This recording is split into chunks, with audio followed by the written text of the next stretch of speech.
الذي لم يلد ولم يولد ولم يكن له كفوا أحد نحمده ونستعينه ونستغفره ونؤمن به ونتوكل عليه ونعوذ بالله من شرور أنفسنا ومن سيئات أعمالنا من يهده الله فلا مضل له ومن يضلل فلا هادي له أشهد أن لا إله إلا الله وحده لا شريك له وأشهد أن محمدا عبده ورسوله أرسله بالهدى ودين الحق ليظهره على الدين كله ولو كره المشركون اللهم صل على محمد وعلى آل محمد كما صليت على إبراهيم وعلى آل إبراهيم وبارك على محمد وعلى آل محمد كما باركت على إبراهيم وعلى آل إبراهيم إنك حميد مجيد أما بعد فإن أصدق الحديث كتاب الله وخير الهدي هدي محمد صلى الله عليه وسلم وشر الأمور محدثاتها وكل محدثة بدعة أيها الناس اتقوا الله عباد الله أعوذ بالله السميع العليم من الشيطان الرجيم بسم الله الرحمن الرحيم ولا تقف ما ليس لك به علم إن السمع والبصر والفؤاد كل أولئك كان عنه مسؤولا رب اشرح لي صدري ويسر لي أمري واحلل عقدة من لساني يفقهوا قولي ബഹുമാന്യരായ സത്യവിശ്വാസികളെ, സർവശക്തനും സർവ്വലോക നിയന്താവുമായ റബ്ബ് സുബ്ഹാനഹു വ തആലയുടെ ആജ്ഞകളും നിർദ്ദേശങ്ങളും ജീവിതത്തിൻ്റെ എല്ലാ മേഖലകളിലും സൂക്ഷിച്ചുകൊണ്ട് മുത്തഖീങ്ങളായി ജീവിക്കാൻ പരിശ്രമിക്കണമെന്ന് സ്വന്തത്തെയും നിങ്ങളെയും വസിയ്യത്ത് ചെയ്യുന്നു. അള്ളാഹുവിൻ്റെ ഖുർആനും തിരുദൂതരുടെ ചര്യയും പഠിക്കുകയും പകർത്തുകയും ചെയ്ത് ഈമാനോടുകൂടി മരണം വരിച്ച് ഫിർദൗസിൽ ഒരുമിച്ച് കൂടാനുള്ള സൗഭാഗ്യം നൽകി അള്ളാഹു നമ്മെ എല്ലാവരെയും അനുഗ്രഹിക്കുമാറാകട്ടെ. ഇസ്ലാമിനെ സംബന്ധിച്ചിടത്തോളം മനുഷ്യന്റെ വിശ്വാസങ്ങളും കർമ്മങ്ങളും നന്നാവുക എന്നത് ഏറെ പ്രാധാന്യമുള്ളതാണ്. ഉത്തമമായ വിശ്വാസവും അതിനനുയോജ്യമായ സൽക്കർമ്മങ്ങളും ജീവിതത്തിൽ നിലനിർത്തുന്നതോടൊപ്പം തന്നെ ഏറ്റവും പ്രധാനമായ മൂന്നാമത്തെ ഒരു കാര്യമാണ് വിചാരം കൂടി നന്നാവുക എന്നത്. സദ്വിചാരങ്ങളിലൂടെ മാത്രമേ ഈമാനികമായ ഔന്നത്യത്തിലേക്കും ജീവിത വിജയത്തിലേക്കും ഒരു സത്യവിശ്വാസിക്ക് എത്തിച്ചേരാൻ സാധിക്കുകയുള്ളൂ. വിശുദ്ധ ഖുർആനിലെ 17-ാമത്തെ അധ്യായം സൂറത്തു ഇസ്രായിലെ 36-ാമത്തെ വചനമാണ് ഞാനിവിടെ പാരായണം ചെയ്തിട്ടുള്ളത്. ഒരുപാട് കാര്യങ്ങൾ നിർദ്ദേശരൂപത്തിൽ പഠിപ്പിക്കുന്ന ഈ അധ്യായത്തിൽ 36-ാമത്തെ വചനത്തിലൂടെ അള്ളാഹു കൽപ്പിക്കുന്നത്, നിനക്ക് അറിവില്ലാത്തതിൻ്റെ പിറകെ നീ പോകരുത്. കാരണം ഇന്ന സമഅ വൽ ബസറ വൽ ഫുആദ കുല്ലു ഉലൈക കാന അൻഹു മസ്ഊല, തീർച്ചയായും കേൾവിയും കാഴ്ചയും ചിന്തയും അവയെല്ലാം പൂർണ്ണമായി ചോദ്യം ചെയ്യപ്പെടുന്നതാണ് എന്നതാണ്. കാഴ്ചയും കേൾവിയും മാത്രമല്ല, ചിന്ത കൂടി വിചാരണയ്ക്ക് വിധേയമാകുന്ന ഒരു ലോകമാണ് പരലോകം എന്നതാണ് പരിശുദ്ധ ഇസ്ലാം നമുക്ക് പഠിപ്പിച്ചു തരുന്നത്. അതുകൊണ്ട് തന്നെ വിചാരങ്ങളെ നന്നാക്കുക, ചിന്തയെ നന്നാക്കുക എന്നത് ഒരു മുഅ്മിനെ സംബന്ധിച്ചിടത്തോളം ഏറെ പ്രാധാന്യമുള്ള കാര്യമാണ്. ഊഹങ്ങളാണ് പലപ്പോഴും തിന്മകളിലേക്കും അബദ്ധസഞ്ചാരങ്ങളിലേക്കും മനുഷ്യനെ നയിക്കുന്നത്. മഹാനായ ഷാഫി മദ്ഹബിലെ അറിയപ്പെടുന്ന പണ്ഡിതൻ ഇമാം റംലി റഹിമഹുല്ലാ തന്റെ നിഹായത്തുൽ മുഹ്താജ് എന്ന ഗ്രന്ഥത്തിൽ മനുഷ്യന്റെ ഈ ചിന്തകളെ, അവന്റെ ഊഹങ്ങളെ 4ആയി വർഗീകരിച്ചതായി കാണാൻ സാധിക്കും. വാജിബ്, മൻദൂബ്, മുബാഹ്, ഹറാം എന്നിങ്ങനെ 4ആയി വർഗീകരിച്ചുകൊണ്ട് ഓരോന്നിന്റെയും ഗുണങ്ങളെയും ദോഷങ്ങളെയും അദ്ദേഹം ചിത്രീകരിക്കുന്നുണ്ട്. അതിലേറ്റവും പ്രധാനമായി നമ്മുടെ പ്രായോഗിക ജീവിതത്തിൽ നമ്മൾ ശ്രദ്ധിക്കേണ്ടതാണ് അതുമായി ബന്ധപ്പെട്ട വാജിബിന്റെയും ഹറാമിന്റെയും തലങ്ങൾ എന്നുള്ളത്. ചിന്തയിലെ ഏറ്റവും വാജിബായ തലം ഏതാണ്? അത് അള്ളാഹുവിനെ കുറിച്ചുള്ള സൽവിചാരമാണ്. സൃഷ്ടിക്കുകയും പരിപാലിക്കുകയും അന്നം നൽകുകയും ചെയ്യുന്ന അള്ളാഹുവിനെ കുറിച്ചുള്ള സദ്വിചാരം മാത്രമേ ഒരു മുഅ്മിനിൽ ഏത് സന്ദർഭത്തിലും നിലനിൽക്കാൻ പാടുള്ളൂ. ഇമാം മുസ്ലിം റഹ്മത്തുള്ളാഹി ഉദ്ധരിക്കുന്ന ഹദീസ്, ജാബിർ ഇബ്നു അബ്ദില്ല റളിയല്ലാഹു അൻഹു പറയാണ്, ഖാല സമിഅ്തു റസൂലല്ലാഹി സ്വല്ലല്ലാഹു അലൈഹി വസല്ലം യഖൂൽ ഖബ്ല മൗതിഹി ബിസലാസതി അയ്യാം. റസൂലുള്ളാഹി സ്വല്ലല്ലാഹു അലൈഹി വസല്ലം വഫാത്താകുന്നതിന്റെ 3 ദിവസങ്ങൾക്ക് മുമ്പ് പറയുന്നതായി ഞാൻ കേട്ടു, ലാ യമൂതന്ന അഹദുക്കും ഇല്ലാ വഹുവ യുഹ്സിനു ളന്ന ബില്ലാഹി അസ്സ വജല്ല. ഉന്നതനും പ്രതാപശാലിയുമായ റബ്ബിനെ കുറിച്ച് നല്ല വിചാരം വെച്ചു പുലർത്തിക്കൊണ്ടല്ലാതെ നിങ്ങളിൽ ഒരാളും മരിച്ചു പോകാൻ പാടില്ല. എന്റെ റബ്ബ് റഹ്മാനാണ്, എന്റെ റബ്ബ് റാസിഖാണ്, എന്റെ റബ്ബ് റഹീമാണ്, എന്റെ റബ്ബ് ഗഫൂറാണ്, എല്ലാം പാപങ്ങളും പൊറുക്കുന്ന, എന്നോട് അങ്ങേയറ്റം കരുണയുള്ള, എന്നോട് അങ്ങേയറ്റം സ്നേഹം വെച്ചു പുലർത്തുന്നവനാണ് എന്റെ റബ്ബ്. ജീവിതത്തിന്റെ ഏത് ഘട്ടങ്ങളിലും ആ റബ്ബിനെ കുറിച്ച് ഒരു മുഅ്മിൻ ഉണ്ടാകുന്നത് നല്ല വിചാരം മാത്രമായിരിക്കണം. അബൂ ഹുറൈറ റളിയല്ലാഹു അൻഹു ഉദ്ധരിക്കുന്ന ഇമാം ബുഖാരി റഹിമഹുല്ലാഹി റിവായത്ത് ചെയ്യുന്ന ഒരു ഹദീസിൽ ഇങ്ങനെ കാണാം, അന്ന റസൂലുള്ളാഹി സ്വല്ലല്ലാഹു അലൈഹി വസല്ലം ഖാൽ അല്ലാഹ് അന ഇൻദ ളന്നി അബ്ദീ ബി. അല്ലാഹു പറഞ്ഞതായിട്ട് റസൂലുള്ള പറയാണ്, എന്റെ അടിമ എന്നെക്കുറിച്ച് എങ്ങനെ വിചാരിക്കുന്നുവോ അങ്ങനെ ആയിരിക്കും ഞാൻ.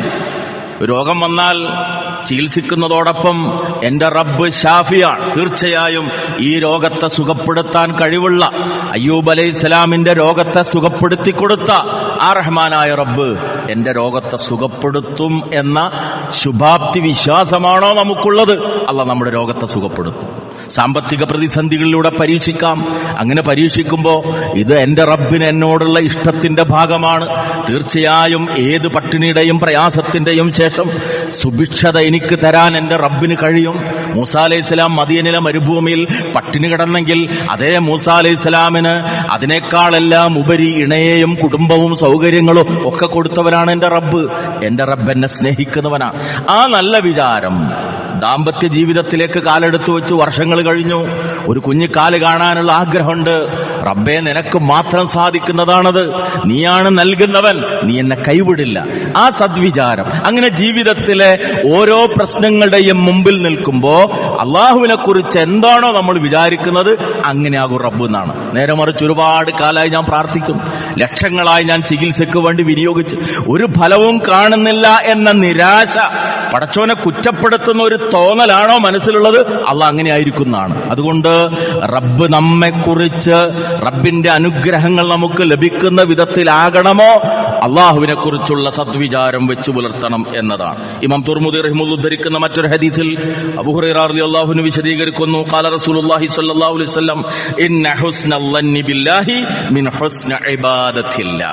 അള്ളാഹുവിനെ കുറിച്ച് സദ്വിചാരം വെച്ചു പുലർത്തുക എന്നത് റബ്ബിനുള്ള നല്ല ഇബാദത്തിൽപ്പെട്ടതാണ് എന്നതാണ്, ആരാധനയിൽ പെട്ടതാണ് അള്ളാഹുവിനെ കുറിച്ചുള്ള സദ്വിചാരം. മഹാന്മാരായ പ്രവാചകന്മാരുടെ ജീവിതം പരിശോധിച്ചാൽ നമുക്കത് കാണാൻ സാധിക്കും. അള്ളാഹുവിനെ കുറിച്ചുള്ള ആ സദ്വിചാരമാണ് ജീവിതത്തിലെ ഏത് പ്രതിസന്ധികളിലും പിടിച്ചു നിൽക്കാൻ ഒരു മനുഷ്യന് കരുത്ത് നൽകുന്നത്. സൂറത്ത് യൂസുഫിൽ നമുക്ക് കാണാം, മഹാനായ യാക്കൂബ് അലൈഹിസ്സലാം അരുമയായ മകൻ യൂസുഫിനെ നഷ്ടപ്പെട്ടു. പിന്നീട് ബിന്യാമീനെയും കൊട്ടാരത്തിൽ പിടിച്ചു വെക്കപ്പെട്ടു എന്ന വാർത്ത കേട്ടപ്പോ അദ്ദേഹത്തിന്റെ പ്രതികരണം സൂറത്ത് യൂസുഫ് 83-ാമത്തെ ആയത്തിൽ കാണാം, ഖാല ബൽ സവ്വലത് ലക്കും അൻഫുസുകും അംറാ ഫസബ്റുൻ ജമീൽ അസല്ലാഹു അൻ യഅതിയനി ബിഹിം ജമീഅ ഇന്നഹു ഹുവൽ അലീമുൽ ഹകീം. നിങ്ങൾ ഈ പറയുന്ന കാര്യം നിങ്ങൾക്ക് ഉത്തമമായി തോന്നാം, എന്നെ സംബന്ധിച്ചിടത്തോളം, അദ്ദേഹത്തിന്റെ പ്രതികരണമാണ്, എന്നെ സംബന്ധിച്ചിടത്തോളം മഹത്തരമായ ക്ഷമ, അതാണ് ഞാൻ അവലംബിക്കുന്നത്. എന്നിട്ട് അദ്ദേഹം പറഞ്ഞ വാക്കെന്താണ്?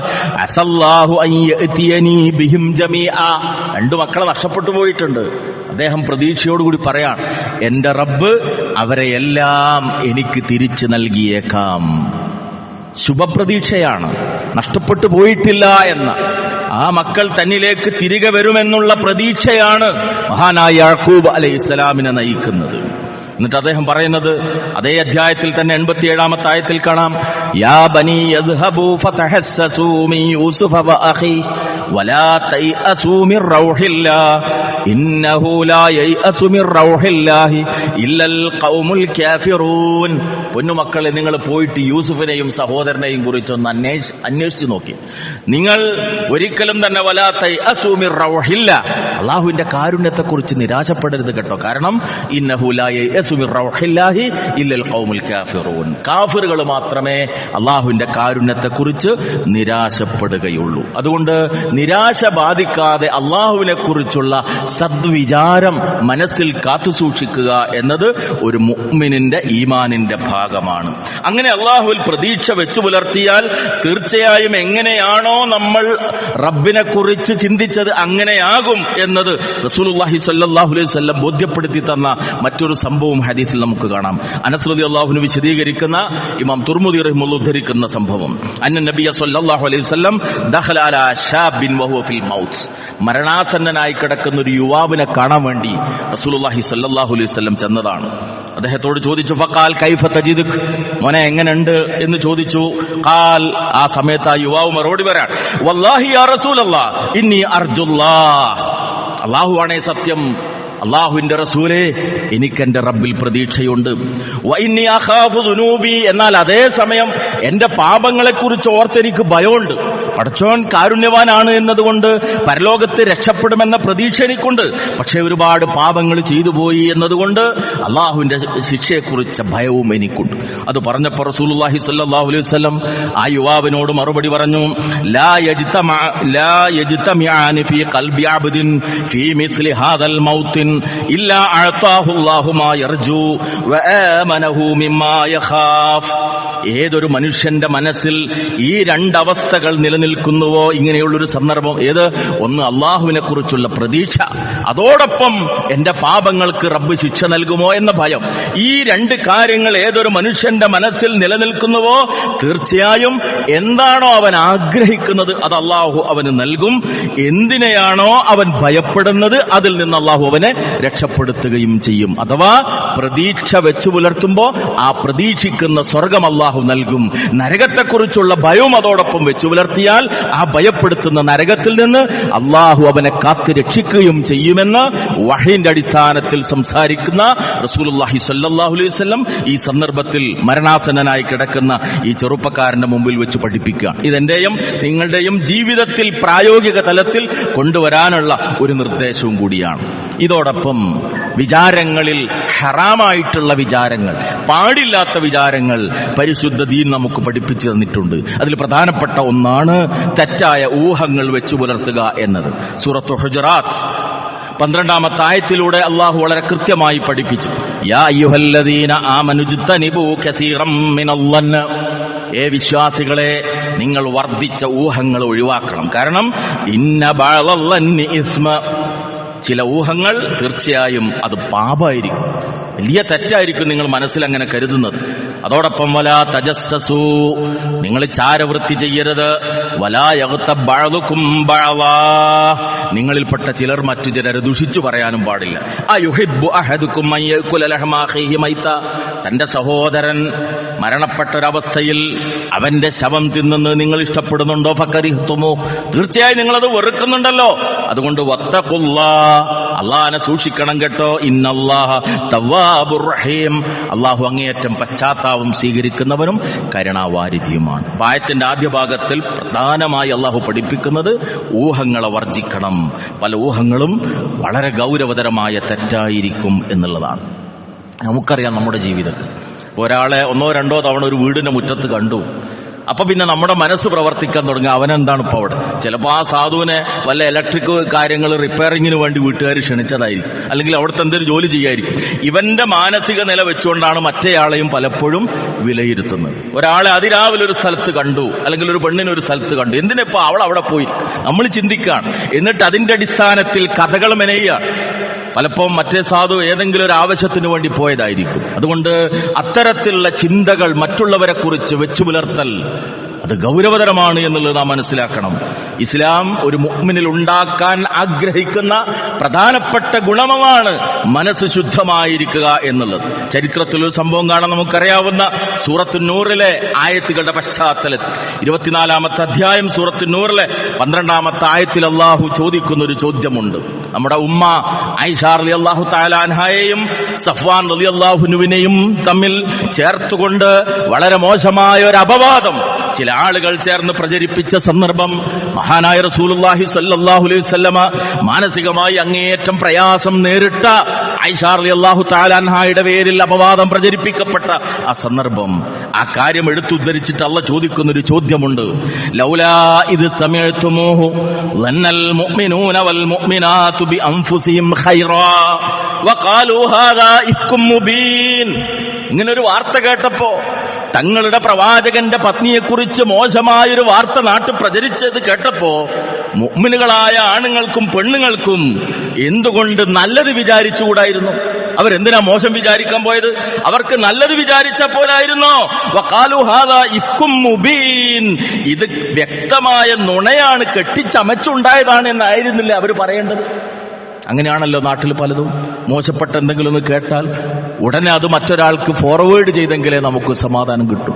അറിഞ്ഞില്ലേ എന്ന് വേറൊരാളെ കാണുമ്പോൾ അത് പറഞ്ഞെങ്കിലേ സമാധാനം കിട്ടുള്ളൂ. നേരെ മറിച്ച് കേട്ട മാത്രമേ അങ്ങനെ സംഭവിക്കാനിടയില്ല, അങ്ങനെ പറഞ്ഞിരിക്കാനിടയില്ല. ആ മനുഷ്യൻ നല്ല ആളാണ്, മൂപ്പരിൽ അങ്ങനെ ഒരു തെറ്റ് സംഭവിക്കാനിടയില്ല, അങ്ങനെ ചിന്തിച്ചുകൂടാ നിനക്കെന്നാണ് അള്ളാഹ് ചോദിക്കുന്നത്. ഇത് ആയിഷ റളിയല്ലാഹു തആല അൻഹയുടെ കാര്യത്തിൽ മാത്രം ബാധകമായിട്ടുള്ളതല്ല. ഞാനും നിങ്ങളും ഉൾക്കൊള്ളുന്ന സമൂഹത്തിലെ ഏതു മനുഷ്യനെ കുറിച്ചും മോശപ്പെട്ട കാര്യം കേട്ടാൽ, ആളുകൾ അങ്ങനെ പറയുന്നതിന് സാക്ഷിയായാൽ അവിടെ ഒരു മുഅ്മിൻ സ്വീകരിക്കേണ്ടുന്ന നിലപാട് അങ്ങനെ ആകണമെന്നാണ്. നിങ്ങൾക്ക് എന്തുകൊണ്ട് അങ്ങനെ ചിന്തിച്ചുകൂടാ എന്നാണ് അള്ളാഹു ചോദിക്കുന്നത്. അതോടൊപ്പം ശ്രദ്ധിക്കേണ്ടുന്ന കാര്യം, തെറ്റിദ്ധാരണ ഉണ്ടാകാൻ സാധ്യതയുള്ള സാഹചര്യങ്ങളിൽ നിന്ന് നമ്മൾ വിട്ടുനിൽക്കുകയും ചെയ്യണം. പുരുഷന്മാരെ സംബന്ധിച്ചിടത്തോളം ഗൃഹനാഥനില്ലാത്തൊരു വീട്, ചിലപ്പോൾ അവിടെ ആവശ്യങ്ങൾക്ക് പോകേണ്ടി വന്നു എന്ന് വരാം, പക്ഷെ അവിടെ സൂക്ഷ്മതയുണ്ടാകണം. അന്യരുടെ വീടുകളിൽ ഒന്നിലേറെ തവണ സന്ദർശിക്കേണ്ടി വരുന്ന സന്ദർഭങ്ങൾ ഉണ്ടാവുക, അതുപോലെയുള്ള കാര്യങ്ങളിലൊക്കെ തെറ്റിദ്ധരിക്കപ്പെടാനുള്ള സാധ്യതകളുണ്ടോ അതിൽ നിന്ന് വിട്ടുനിൽക്കണമെന്നതും ഇസ്ലാമിന്റെ നിർദ്ദേശമാണ്. മഹാനായ റസൂലുള്ളാഹി സ്വല്ലല്ലാഹു അലൈഹി വസല്ലമയുടെ ജീവിതത്തിൽ നമ്മൾ പലപ്പോഴും കേട്ടിട്ടുള്ള സംഭവം നമുക്കറിയാം. റസൂലുള്ളാഹി സ്വല്ലല്ലാഹു അലൈഹി വസല്ലം പള്ളിയിൽ എഴുത്തിക്കാഫിരുന്ന സന്ദർഭം, ഭാര്യയായിരുന്ന സഫിയ റളിയല്ലാഹു തആല അൻഹ റസൂലുള്ളാഹി സ്വല്ലല്ലാഹു അലൈഹി വസല്ലമയെ കാണാൻ വേണ്ടി വരുന്നു. എന്നിട്ട് അവർ പറയാണ്, ഞാൻ പോകാൻ വേണ്ടി എഴുന്നേറ്റപ്പോൾ റസൂലുള്ളാഹിയും എഴുന്നേറ്റു, എന്റെ കൂടെ പള്ളിയുടെ പുറത്തേക്ക് വന്നു. ആ സമയത്ത് അൻസ്വാരികളിൽപ്പെട്ട രണ്ടാളുകൾ അതിലൂടെ കടന്നുപോയി. ആ അൻസാരികളായ രണ്ടു പേരെയും വിളിച്ചിട്ട് റസൂലുള്ള പറഞ്ഞു അവരോട്, ഇൻഹാ സഫിയ്യത്തു ബിൻതു ഹുയയ്യ്, ധാരാന്നറിയാമോ? ഹുയയ്യിന്റെ മകൾ സഫിയാണ്. ഫഖാല സുബ്ഹാനല്ലാഹ് യാ റസൂലല്ലാഹ്. കേട്ട മാത്രയില്ല അൻസാരി സാഹിബ് ചോദിക്കുക, എന്താ റസൂലേ സുബ്ഹാനല്ലാഹ്? കാരണം ഒരിക്കലും ഞങ്ങൾ അങ്ങേ സംശയിക്കുകയില്ലല്ലോ എന്നർത്ഥത്തിൽ. അത് പറഞ്ഞപ്പോഴാണ് റസൂലുള്ളാഹി അവരോട് പറഞ്ഞത്, ഇന്ന ശൈത്വാന യജ്രി മിനൽ ഇൻസാനി മജ്റദ്ദം, മനുഷ്യരിൽ രക്തസഞ്ചാരം കണക്കെ പിശാച് സഞ്ചരിക്കും. വഇന്നി ഖശീതു അൻ യഖദിഫ ഫീ ഖുലൂബികുമാ സൂആ, ആ പിശാച് നിങ്ങളുടെ ഹൃദയത്തിൽ വല്ല വിപരീതമായ കാര്യങ്ങളും മോശമായ കാര്യങ്ങൾ ഇട്ടേക്കാം, വല്ല വിപത്തും നിങ്ങളുടെ ഹൃദയത്തിൽ അവനുണ്ടാക്കാം എന്നത് ഞാൻ ഭയപ്പെടുന്നു. അതുകൊണ്ടാണ് ഞാൻ ക്ലിയർ ചെയ്തത്, ഇതൊരു അന്യ പെണ്ണല്ല, എന്റെ ഭാര്യ ഹുയയിന്റെ മകൾ സഫിയയാണ് എന്നുള്ളത്. ലോകം കണ്ട നേതാവ്, വിശ്വാസികൾക്ക് എല്ലാ വിധത്തിലുമുള്ള മാതൃക റസൂലുള്ളാഹി സ്വല്ലല്ലാഹു അലൈഹി വസല്ലം പ്രായോഗിക ജീവിതത്തിലെ മഹത്തരമായ ഒരു കാര്യം നമുക്ക് പഠിപ്പിച്ചു തരികയാണ്. തെറ്റിദ്ധാരണ ഉണ്ടാകാൻ ഇടയുള്ള സാഹചര്യങ്ങളിൽ നിന്ന് വിട്ടുനിൽക്കണം. അത്തരം സന്ദർഭങ്ങളിൽ കാര്യം ആളുകൾക്ക് വ്യക്തമാക്കി കൊടുക്കേണ്ടതുണ്ടെങ്കിൽ അങ്ങനെ വ്യക്തമാക്കി കൊടുക്കുകയും ചെയ്യേണ്ടതുണ്ട് എന്നുള്ള കാര്യം ഈ സംഭവത്തിലൂടെ റസൂലുള്ളാഹി സ്വല്ലല്ലാഹു അലൈഹി വസല്ലമ നമുക്ക് വ്യക്തമാക്കി തരികയാണ്. അതുകൊണ്ട് അള്ളാഹുവിന്റെ പ്രവാചകൻ വളരെ ഗൗരവത്തോടുകൂടി ഈ വിഷയം ബോധ്യപ്പെടുത്തി എന്നതിന്റെ അടിസ്ഥാനത്തിൽ ശ്രദ്ധയും സൂക്ഷ്മതയും നമ്മിൽ നിന്നുണ്ടാകണം. ആളുകളുടെ മനസ്സ് നമുക്കറിയില്ല, നമ്മുടെ മനസ്സ് ഒരുപക്ഷെ മറ്റുള്ളവർക്ക് അറിയാൻ കഴിഞ്ഞോളുന്നില്ല. അതുകൊണ്ട് ഊഹത്തിന്റെ അടിസ്ഥാനത്തിൽ ഒരു കാര്യത്തിലും വിലയിരുത്തൽ നടത്താൻ പാടില്ല. ഇസ്ലാമിന്റെ യുദ്ധഭൂമിയിൽ ഒരു സംഭവം കാണാം. ജുഹൈന ഗോത്രത്തിൽപ്പെട്ട ഒരാളെ മഹാനായ ഉസാമ ബിൻത് സെയ്ദ് റളിയല്ലാഹു അൻഹു പിന്തുടരുകയാണ്. അങ്ങനെ പിന്തുടർന്ന സന്ദർഭത്തിൽ ജുഹൈനയുടെ കയ്യിലുണ്ടായിരുന്ന വാള് വലിച്ചെറിഞ്ഞിട്ട് അദ്ദേഹം ലാ ഇലാഹ ഇല്ലല്ലാഹ് എന്ന കലിമത്തു ഷഹാദത്ത് ഉച്ചരിച്ചു. മഹാനായ ഉസാമ റളിയല്ലാഹു അൻഹു അദ്ദേഹത്തെ വധിച്ചു കളഞ്ഞു. ഈ വിവരം റസൂലുള്ളാഹി സ്വല്ലല്ലാഹു അലൈഹി വസല്ലമയുടെ അടുക്കലെത്തി. ഉസാമ റളിയല്ലാഹു അൻഹു പറയാണ്, റസൂൽ എന്നെ വിളിച്ചു വരുത്തി.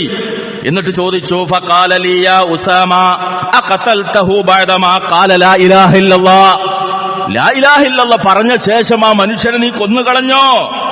ലാ ഇലാഹ ഇല്ലല്ലാഹ് പറഞ്ഞ ഒരാളെ വധിക്കാൻ പാടില്ല.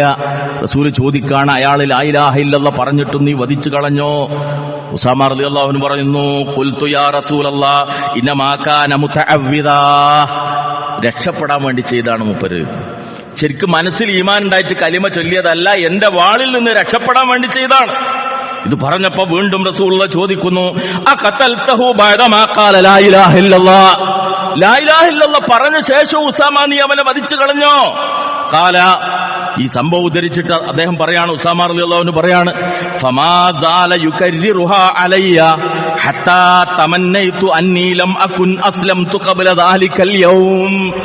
അള്ളാന്റെ റസൂൽ ആവർത്തിച്ച ചോദ്യം ചോദിച്ചപ്പോ ആ ദിവസത്തിന്റെ മുമ്പ് ഞാൻ മുസ്ലിമാകാതിരുന്നെങ്കിൽ നന്നായിരുന്നു എനിക്ക് തോന്നിപ്പോയിന്നാണ്.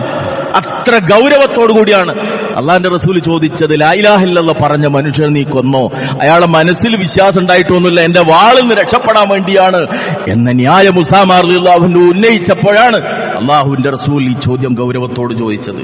പലപ്പോഴും നമ്മളെ സംബന്ധിച്ചിടത്തോളം ക്ഷീരമുള്ള ഒരു അകിടിൻ ചുവട്ടിലും ചോര തന്നെ കൊതുകിന് കൗതുകം എന്ന് പറഞ്ഞ പോലെ തിന്മയായി മനസ്സിലാക്കലാണ് പലപ്പോഴും നമുക്കിഷ്ടമുണ്ടാവും. അത് പിശാചുണ്ടാക്കുന്നതാണ്.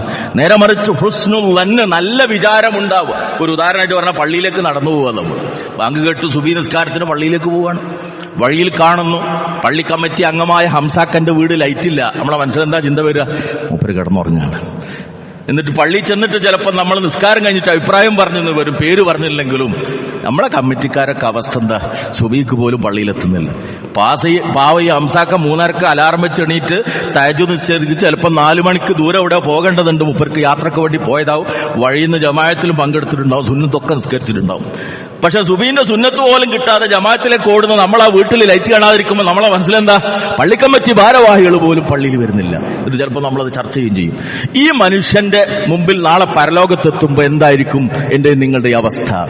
നമ്മൾ ആലോചിച്ച് നോക്കുക. നമ്മുടെ മാനസികാവസ്ഥ വെച്ചുകൊണ്ട് മറ്റുള്ളവരെ വിലയിരുത്തുമ്പോ മഹാനായ ഇസ്ലാമിക ചരിത്രത്തിലെ ഉന്നത സ്ഥാനത്തിന്റെ ഉടമയായ ഉമർ റളിയല്ലാഹു അൻഹുവിനെ പോലുള്ള ആളുകൾ കൊച്ചു കുട്ടികളെ കാണുമ്പോ കൈപിടിച്ച് സലാം പറഞ്ഞിട്ട് എന്താ പറഞ്ഞത്? മോനെ, ഈ ഉമറിന് വേണ്ടി ദുആ ചെയ്യണം. കാരണം ഉമറിന്റെ അത്ര കാലം നീ ലോകത്ത് ജീവിച്ചിട്ടില്ല, എന്റെ അത്ര പാപങ്ങൾ നീ ചെയ്തിട്ടുണ്ടാകില്ല, നിന്റെ ദുആ അല്ലാഹ് സ്വീകരിക്കാനിടയുണ്ട്. എത്ര വിനയുള്ള മനസ്സാണത്! എന്നേക്കാൾ മേലെയാണ് ഈ ആളുകളൊക്കെ എന്ന ചിന്ത. അത് യഥാർത്ഥ ഈമാൻ ഒരു മനുഷ്യനിൽ ഉണ്ടാക്കുന്നതാണ്. ആ തലത്തിലേക്ക് എത്തുമ്പോഴേ നമ്മൾ മനഃശുദ്ധിയുടെ ആളുകളായി മാറുന്നുള്ളൂ. അതുകൊണ്ട് തന്നെ ആ വിഷയത്തിൽ പ്രാർത്ഥിക്കണമെന്നാണ് പരിശുദ്ധ ഇസ്ലാമിന്റെ നിർദ്ദേശം.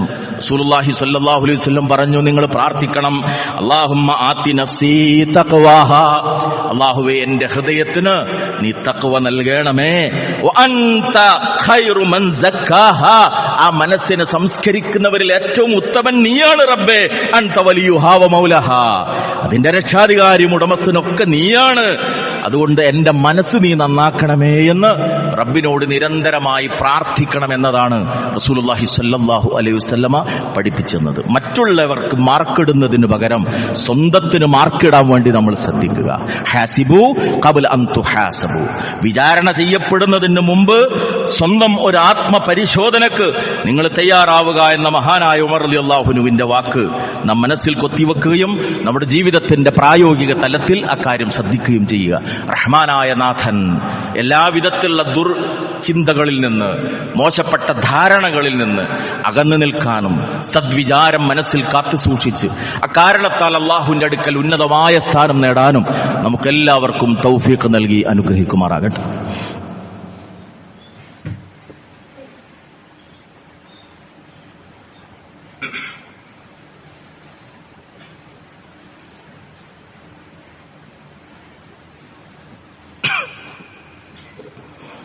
അൽഹംദുലില്ലാഹ് അല്ലദീ ഹദാനാ ലിഹാദാ വമാ കുന്നാ ലിനഹ്തദിയ ലൗലാ അൻ ഹദാനല്ലാഹ് സല്ലല്ലാഹു അലൻ നബിയ്യി വഅലാ ആലിഹി വസഹ്ബിഹി അജ്മഈൻ. അമ്മാ ബഅദ് ഇത്തഖുല്ലാഹ ഇബാദല്ലാഹ്. അല്ലാഹുവിനെ സൂക്ഷിച്ചുകൊണ്ട് മനോനിലകൾ ശരിയായ നിലക്ക് ശരിപ്പെടുത്തി അള്ളാഹുവിനെ കണ്ടുമുട്ടണമെന്ന വിചാരത്തോടെ സൽക്കർമ്മങ്ങളിൽ കൂടുതൽ മത്സരബുദ്ധിയോടുകൂടി ജീവിതത്തെ മുന്നോട്ട് കൊണ്ടുപോകണമെന്ന് സ്വന്തത്തെയും നിങ്ങളെയും ഒരിക്കൽ കൂടി ഓർമ്മപ്പെടുത്തുകയാണ്. സദ്വിചാരമെന്ന അതിമഹത്തായ ഗുണം, അതിന് തടസ്സമായി ജീവിതത്തിൽ നിലനിൽക്കുന്ന കാര്യങ്ങൾ, അതിനെയും നാം ഗൗരവത്തോടുകൂടി കാണേണ്ടതുണ്ട്. അതിലേറ്റവും പ്രധാനമായ ഒന്ന് ഇസ്തിഗ്നാ അഥവാ സ്വയം മതിയായവനാണ് ഞാൻ എന്നുള്ള ചിന്തയാണ്.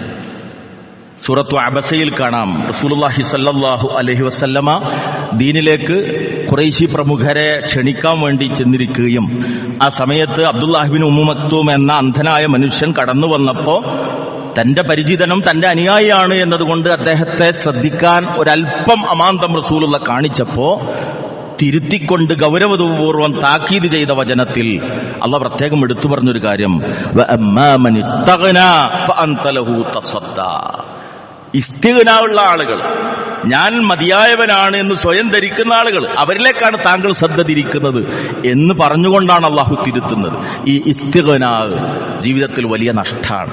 ഞാൻ തികഞ്ഞവൻ, എന്റേതെല്ലാം വളരെ ഉത്തമം എന്ന അവസ്ഥ. ഇതാദ്യം പറഞ്ഞത് ആരാണ്? അന ഖൈറും മിൻഹു, ഞാൻ അവനേക്കാൾ മെച്ചമാണ് എന്ന് ലോകത്താദ്യമായി പറഞ്ഞത് ശൈത്താനാണ്. അല്ലാഹു മഹാനായ ആദം അലൈഹിസ്സലാമിനെ സൃഷ്ടിച്ചിട്ട് ആദമിന്റെ മുമ്പിൽ സുജൂദ് ചെയ്യാൻ വേണ്ടി പറഞ്ഞപ്പോ ഇബ്ലീസ് പറഞ്ഞ വാക്കാണ് അന ഖൈറും മിൻഹു, അവനേക്കാൾ മെച്ചം ഞാനാണ്. കാരണം ആദമിനെ നീ സൃഷ്ടിച്ചത് മണ്ണിൽ നിന്നാണ്, എന്നെയാകട്ടെ തീയിൽ നിന്നുമാണ് എന്നത്. അന ഖൈറും മിൻഹു എന്ന ചിന്ത, അതാണ് പലപ്പോഴും നമ്മുടെ മനസ്സിനെ ഈ ദുഷ്ചിന്തകളിലേക്ക് കൊണ്ടുപോകുന്നത്. ഞാൻ തരക്കേടില്ല, ഞാൻ അവനേക്കാൾ മെച്ചമാണ്. ആ ചിന്ത രണ്ട് ലോകത്തും നമുക്ക് നഷ്ടം വരുത്തുന്നത്. രണ്ടാമത്തേത് അഹങ്കാരമാണ്, ഞാൻ എന്ന ഭാവം. മൂന്നാമത്തേത് അസൂയയാണ്, മറ്റുള്ളവർ നന്നായി കാണുന്നതിലുള്ള മനസ്സിലെ പ്രയാസം, ചൊറിച്ചിൽ. സൽക്കർമ്മങ്ങളെ അഗ്നി വിറക് തിന്നുന്ന പോലെ അത് നശിപ്പിച്ച് കളയുമെന്ന് റസൂലുള്ളാഹി സ്വല്ലല്ലാഹു അലൈഹി വസല്ലമ പഠിപ്പിച്ചു തന്നിട്ടുണ്ട്. അസൂയയാണ് പലപ്പോഴും മോശപ്പെട്ട ധാരണകൾ മറ്റുള്ളവരെ കുറിച്ച് വെച്ചു പുലർത്താനും അവർ നല്ലത് ചെയ്താൽ പോലും അത് അംഗീകരിക്കാതിരിക്കാനും കാരണമാണ്. ജീവിതത്തിന്റെ പ്രായോഗിക രംഗത്ത് പലപ്പോഴും ഇതൊക്കെ നമുക്ക് കാണാൻ സാധിക്കും.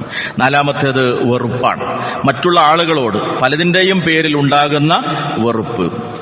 അതുകൊണ്ട് അള്ളാഹു പ്രത്യേകം കാര്യം പറഞ്ഞു, യാ അയ്യുഹല്ലദീന ആമനൂ കൂനു ഖവ്വാമീന ലില്ലാഹി ശുഹദാഅ ബിൽ ഖിസ്ത്. അള്ളാഹുവിന്റെ കൽപ്പന സത്യവിശ്വാസികളെ വിളിച്ചുകൊണ്ട് നിങ്ങൾ അള്ളാഹുവിന് വേണ്ടി നിലകൊള്ളുന്നവരാകണം, അതോടൊപ്പം നിങ്ങൾ നീതിയെ മുറുകെ പിടിക്കുന്നവരുമാകണം. വലാ യജ്രിമന്നകും ശനആനു ഖൗമിൻ അലാ അല്ലാ തഅദിലു, ഒരു ജനതയോടുള്ള വിദ്വേഷം, അവരോട് അനീതി പ്രവർത്തിക്കാൻ നിങ്ങൾക്ക് പ്രേരകമായി തീരരുത്. ഇഅ്ദിലു ഹുവ അഖറബു ലിത്തഖ്വ, നിങ്ങൾ നീതി ചെയ്യണം, അത് തഖ്വയുമായി ഏറ്റവും അടുത്താണ്. അവൻ മറ്റേ പാർട്ടിക്കാരനാണ്, അവൻ മറ്റേ സംഘടനയുടെ ആളാണ് എന്നതുകൊണ്ട് അവന്റെ പേരിൽ എന്തും പറയാം, അവന്റെ പേരിൽ എന്തെങ്കിലും കേട്ടാൽ അത് എങ്ങനെയും പ്രചരിപ്പിക്കാം എന്നുള്ള നിലക്ക് വെറുപ്പും വിദ്വേഷവും മറ്റുള്ളവരെ കുറിച്ച് മോശമായ ചിന്ത വെച്ചു പുലർത്താൻ നമുക്ക് പലപ്പോഴും പ്രേരകമായി തീരും. അതും ശ്രദ്ധിക്കേണ്ടുന്ന കാര്യമാണ്. അഭിപ്രായ ഭിന്നതകൾ സ്വാഭാവികമാണ്, അത് രാഷ്ട്രീയത്തിലായാലും മതത്തിന്റെ പേരിലായാലും ഉണ്ടാകും. അവിടെയൊക്കെ മനുഷ്യത്വത്തെ സ്നേഹിക്കാനും സൗഹാർദ്ദം കാത്തുസൂക്ഷിക്കാനും സാധിക്കുക എന്നത് ഏറെ പ്രാധാന്യമുള്ള കാര്യമാണ്. അഞ്ചാമത്തെ പ്രധാനമായൊരു കാര്യം, മനസ്സിൽ പാപങ്ങൾ നിറയുമ്പോഴാണ് നമ്മൾ നമ്മുടെ ഫോട്ടോസ്റ്റാറ്റാണ് മറ്റവരും എന്നത് ചിന്തിക്കാൻ തയ്യാറാകുന്നത്. എന്നിൽ എന്ത് തിന്മയാണോ ഉള്ളത്, സാധാരണ പറയാറുണ്ടല്ലോ ഒരാളെ ചീത്ത പറയാൻ കഴിയില്ല. ചീത്ത നമ്മുടെ മനസ്സിൽ ഉണ്ടാകുമ്പോഴേ നമുക്ക് ഒരാളെ ചീത്ത പറയാൻ കഴിയുള്ളൂ. നമ്മുടെ സംസ്കാരം എന്താണോ അതാണ് നമ്മുടെ വായിലൂടെ വരിക. നമ്മുടെ സ്വഭാവവും നമ്മുടെ രീതി എന്താണോ ആ സ്ഥാനത്താണ് മറ്റുള്ളവരെയും പലപ്പോഴും പ്രതിഷ്ഠിക്കാൻ നമ്മൾ ശ്രമിക്കുകയും ചെയ്യുക. അതുകൊണ്ട് മനസ്സിൽ പാപങ്ങൾ നിറയുന്ന ഒരവസ്ഥ വരാതിരിക്കാൻ ശ്രദ്ധിക്കുക എന്നതാണ് അതിലെ പരിഹാരമായൊരു കാര്യം. ആറാമത്തേത് മുൻവിധികൾ വെച്ചു പുലർത്തലാണ്. അള്ളാന്റെ റസൂൽ പ്രത്യേകം താക്കീത് ചെയ്തൊരു കാര്യമാണത്. ഒന്നിനെക്കുറിച്ചും നിങ്ങൾ എനിക്ക് മുൻധാരണയുണ്ടാകും, പ്രജുഡിസ് ആവുക എന്ന് പറയുന്നത്. മുൻധാരണകൾ വെച്ച് പുലർത്തി കഴിഞ്ഞാൽ അതിനനുസരിച്ചാണ് ബാക്കിയെല്ലാം ഉണ്ടാവുക. പലരിലും മനുഷ്യരുണ്ടാകാവുന്ന ഒരു പ്രത്യേകതയാണത്. പണ്ടൊരാൾ മോശമായിട്ട് ജീവിച്ച ഒരാളാണ്, അയാൾ എത്ര നന്നായി തീർന്നാലും പിന്നെ അയാൾ അംഗീകരിക്കൂല. അയാൾ പണ്ട് അങ്ങനെയായിരുന്നു ഇങ്ങനെയായിരുന്നു, മഞ്ചേരി അറിയപ്പെടുന്ന റൗഡിയായിരുന്നു, ഇപ്പൊ നിസ്കാരമൊക്കെ ഉണ്ട് ശരി തന്നെ, പക്ഷെ ആള് പണ്ട് അങ്ങനെയായിരുന്നു എന്ന്. അള്ള പൊറുത്താലും മനുഷ്യർ പൊറുക്കാത്തൊരവസ്ഥ അതുണ്ടാകാൻ പാടില്ല. മുൻവിധികൾ വെച്ചുകൊണ്ട് ആളുകളെ വിലയിരുത്തുക എന്നുള്ളത്. അതുപോലെ തന്നെ മറ്റുള്ളവരുടെ കാര്യത്തിൽ അനാവശ്യമായി തലയിടുക. ഇസ്ലാം ഒരു മനുഷ്യരിൽ ഉണ്ടാകാൻ ആഗ്രഹിക്കുന്ന പ്രധാനപ്പെട്ട ഒരു ഗുണം റസൂലുള്ളാഹി സ്വല്ലല്ലാഹു അലൈഹി വസല്ലം പറഞ്ഞു, മിൻ ഹുസ്നി ഇസ്ലാമിൽ മർഇ തർക്കുഹു മാ ലാ യഅനി. തന്നെ ബാധിക്കാത്തൊരു കാര്യത്തിൽ നിന്ന് വിട്ടുക്കുക, എല്ലാത്തിലും പോയി തലയിടുക, അതിലൊക്കെ ആളാവുക, അതിലൊക്കെ മധ്യസ്ഥം പറയാൻ വേണ്ടി ശ്രമിക്കുക, ഇതാവശ്യമല്ല. നമ്മെ ബാധിക്കുന്ന പ്രശ്നങ്ങളിൽ മാത്രം ഇടപെടുക, അല്ലാത്തതൊക്കെ വിട്ടുനിൽക്കുക എന്നതാകണം ഒരു മുസ്ലിമിന്റെ നിലപാട് എന്ന് പറയുന്നത്. അതോടൊപ്പം തന്നെ സഹോദരന്റെ നേട്ടത്തിൽ സന്തോഷിക്കുന്ന ഒരു മാനസികാവസ്ഥ ഉണ്ടാകണം. അൽഹംദുലില്ലാ, പണ്ട് ഏറെ പട്ടിണിയിൽ കഴിഞ്ഞ ഒരു കുടുംബമായിരുന്നു, ഇപ്പൊ മക്കളൊക്കെ ജോലിയായി മെച്ചായി. റഹ്മാനെ അവർക്ക് കൂടുതൽ ബർക്കത്ത് നൽകും. അതാകണം നമ്മുടെ മനസ്സിലൊരാഗ്രഹം. ഒരാൾക്ക് സന്തോഷം ഉണ്ടാകുന്ന കാണുമ്പോൾ അൽഹംദുലില്ലാ പറയുന്ന ഒരു മാനസികാവസ്ഥ, അവരുടെ നേട്ടത്തിൽ സന്തോഷിക്കുക. അതോടൊപ്പം ഏറ്റവും പ്രധാനം സ്വന്തം വീഴ്ചകളെ അംഗീകരിക്കാൻ സന്നദ്ധമാവുക എന്നുള്ളതാണ്. എന്നിൽ ഇന്നെ തരാറുണ്ട്, അത് ഞാൻ കാണുന്നില്ലെങ്കിലും ആളുകൾ കാണുന്നുണ്ട്, എന്റെ റബ്ബും കാണുന്നുണ്ട്, അതുകൊണ്ട് ഞാനിതൊക്കെ തിരുത്തണം, ഈ തകരാറുകൾ ഈ ദോഷങ്ങളെ എന്റെ ജീവിതത്തിൽ നിന്ന് പിഴുതെറിയണം. അങ്ങനെ ആത്മപരിശോധന നടത്തി ശുദ്ധീകരണത്തിന് സന്നദ്ധമാവുക. ആ സന്ദർഭത്തിൽ മാത്രമാണ് അള്ളാഹു ഇഷ്ടപ്പെടുന്ന ഉന്നതമായ ഒരു ഈമാനിന്റെ തലത്തിലേക്ക് നമുക്ക് എത്തിച്ചേരാൻ സാധിക്കുന്നത്. അതുകൊണ്ട് ഈ വിഷയങ്ങൾ ഓരോന്നും നമ്മുടെ ജീവിതത്തിൽ ശ്രദ്ധിക്കുകയും സദ്വിചാരങ്ങൾ മാത്രം വെച്ചു പുലർത്തി മനസ്സിനെ ശുദ്ധമാക്കാൻ ശ്രമിക്കുക. യാ അയ്യതുഹൻ നഫ്സുൽ മുത്മഇന്ന ഇർജി ഇലാ റബ്ബ് റാളിയതൻ മർളിയ എന്ന് പറയപ്പെടുന്ന ഒരു ദിവസമുണ്ട്. സംതൃപ്തമടഞ്ഞ ഒരു ആത്മാവെ, തൃപ്തിപ്പെട്ടുകൊണ്ടും തൃപ്തി ലഭിച്ചുകൊണ്ടും നീ നിന്റെ റബ്ബിലേക്ക് മടങ്ങിക്കൊള്ളൂ എന്ന് പറയുന്ന സ്വർഗവാതിലുകൾ തുറന്നു വെക്കപ്പെട്ട് നമ്മെ മാടി വിളിക്കപ്പെടുന്ന ആ ദിനം, ആ സ്വർഗത്തിലേക്ക് പ്രവേശിക്കാൻ നമുക്ക് കഴിയണമെങ്കിൽ മനസ്സ് ശുദ്ധമായിരിക്കണം, വിശ്വാസം ശുദ്ധമായിരിക്കണം, കർമ്മം ശുദ്ധമായിരിക്കണം, വിചാരങ്ങൾ ശുദ്ധമായിരിക്കണം. ആ ഒരു നിലയിലേക്ക് ഉയരാൻ വേണ്ടി നാം പരിശ്രമിക്കുക. സഹോദരങ്ങളെ, കഴിഞ്ഞ ദിനങ്ങളിൽ നമ്മുടെ പ്രിയപ്പെട്ട ഒട്ടനവധി ആളുകൾ നമ്മിൽ നിന്ന് വിട പറഞ്ഞു. നമുക്കറിയാം, കേരള നദ്വത്തുൽ മുജാഹിദീന്റെ ജനറൽ സെക്രട്ടറി ആയിരുന്ന ബഹുമാന്യനായ എം മുഹമ്മദ് മദനി, അള്ളാഹു അദ്ദേഹത്തിന് മഗ്ഫിറത്ത് നൽകുകയും അദ്ദേഹത്തിന്റെ ഖബറിടം വിശാലമാക്കി കൊടുക്കുകയും ചെയ്യുമാറാകട്ടെ. അതുപോലെ തന്നെ നമ്മുടെ കൂടെ സ്ഥിരമായുള്ള ഒരു സഹോദരന്റെ ബന്ധുവായ ഒരു സ്ത്രീയും കഴിഞ്ഞ ദിവസം മരണപ്പെട്ട കാര്യം അറിയിച്ചു. അള്ളാഹു ആ സഹോദരിക്കും അവരുടെ ഖബറിടം വിശാലമാക്കി കൊടുക്കുകയും റബ്ബിൽ നിന്നുള്ള മഗ്ഫിറത്തും മർഹമത്തും നൽകി അള്ളാഹു അനുഗ്രഹിക്കുകയും ചെയ്യുമാറാകട്ടെ. اللهم اغفر للمؤمنين والمؤمنات والمسلمين والمسلمات الأحياء منهم والأموات إنك مجيب الدعوات يا قاضي الحاجات. ربنا هب لنا من أزواجنا وذرياتنا قرة أعين واجعلنا للمتقين إماما. اللهم أرنا الحق حقا وارزقنا اتباعه. اللهم أرنا الباطل باطلا وارزقنا اجتنابه. اللهم اجعل القرآن ربيع قلوبنا يا رب العالمين. اللهم سهل أمورنا يا رب العالمين.